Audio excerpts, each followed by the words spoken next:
जय श्री राम साथीहरू। अब मेरो पूजा पाठ सकिसक्यो। अब जाँदैछु भान्सा कोठामा खाना पकाउनको लागि। अब यता आइसके भान्सा कोठामा।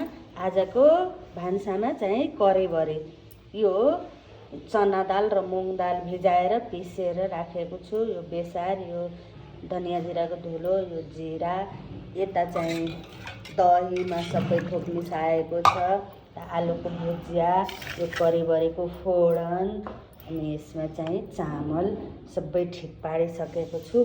अब चाहिँ खाना पकाउँ। अब चाहिँ म भान्सा कोठामा आइसके। अब यसमा चाहिँ तेल हाल्छु।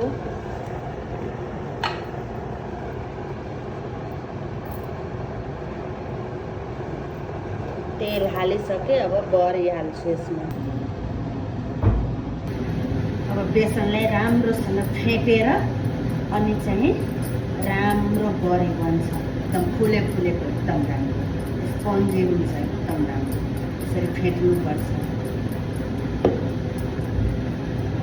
अब उता तेल पनि तातो भइसकेको छ। अब तेलमा यो राख्ने। हेर्नु तेल कतिको तातो भइसक्यो। अब तेलमा हाल्दै जानु। कति राम्रो हुन्छ यसरी बरी बनाएपछि। मैले बरीलाई पल्टाइसकेँ। यता करी पनि तयारी हुँदैछ। अनि आज त बिना लहसुन प्याजको खाना पाक्दैछ साथीहरू, किनकि भोलि एकादशी हो। त्यसैले अब बरी पनि सबै यसमा हालिदिए। यता भुजिया पनि बनाउँदैछु। यता छोरीको लागि चाहिँ सुक्खा पनि राखिदिए, चियासँग खान्छ।